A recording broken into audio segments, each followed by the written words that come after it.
من در زمان قتل عام سال 67 توی زندان سمنان بودم. At the days of 1988 massacre in Iran, I was imprisoned in the prison of Semnam. I was a youth, less than 20 years old at the time. The regime and its executioners did their utmost to leave the massacre in the dark. Even for myself, being inside the prison, the story was obscure. My fellows were taken away one after another for execution, but I couldn't imagine such horrible occurrence. Nowadays, while memorizing those days and putting together the puzzle, I realized that the regime carried out its plot very mysteriously and calculated. Prior to the massacre of summer 1988, the regime made interrogations in fall 1987. The nature of those interrogations wasn't clear to us, but afterward, gradually, I figured out the purpose was to sort the prisoners based on their political position. Short after the massacre began in June 1988, I was brought to solitary confinement. One day, one of my fellows was returned from the court. He was put in the cell next to me. His name was Mohammad Reza Ahmadi. He told me with remorse about his experience in the court. He couldn't predict what was about to happen, but he felt that the procedure of the court was somehow unusual. I asked him about his prediction. He answered firmly, "Such procedure is not initiated to offer us freedom, but rather to lead us to gallows." I asked him, "Are you ready for this?" He answered, "I have been ready for years." Days after, another prisoner, a female prisoner named Aqdas Hemmati, said similar words to me. Due to savage torture, she had become paralyzed. She said that she was put in the cell and we could communicate with Morse. She spoke about the interrogators. She said that such action during interrogations is not a good sign. It signifies likely execution. I asked her, "What does she think?" She answered, "I have prepared myself for such case." Another fellow of mine, Gholam Reza Delavari, was an academic and well-educated person.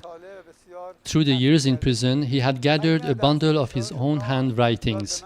One day, he gave them to me, asking me to keep them in a safe place. And in case I was about to be transferred, I should burn them. I'm trying to point out that each of us inside the prison, at the threshold of the massacre, we were in a prepared circumstances and ready to be executed. However, none of us could imagine that such vicious massacre is about to happen. When I entered in solitary confinement, all the cells and partitions were full.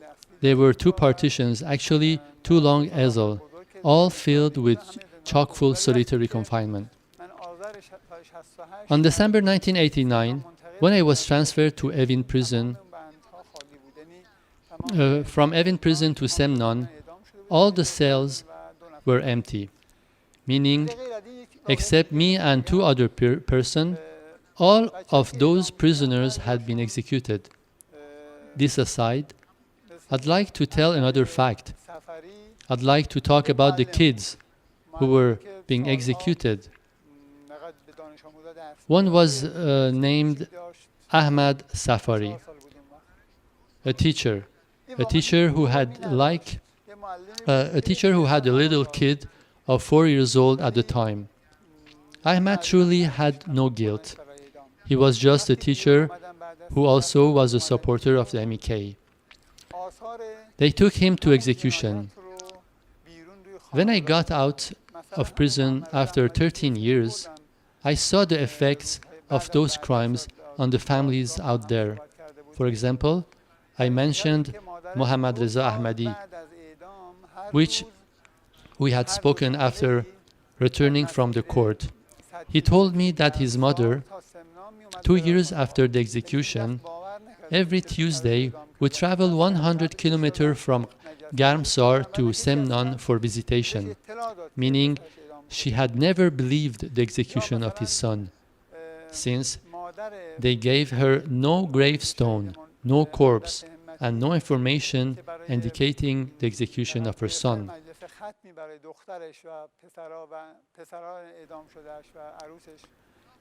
Another example, Miss Ardas Hemati, in her own house, she had proceeded with the mourning ceremony for her daughter and her executed sons and daughter-in-law.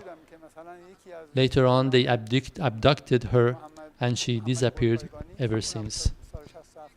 I myself witnessed, for instance, one friend who was executed in 1988. He had 3 kids, 2 daughters and 1 son. His kids were little. After 20 years, when I had come out of prison and met with them, they still did not know whether their father has been actually executed or no, because they were shown neither a grave nor a news on him. It seemed as if they were still awaiting the return of their father.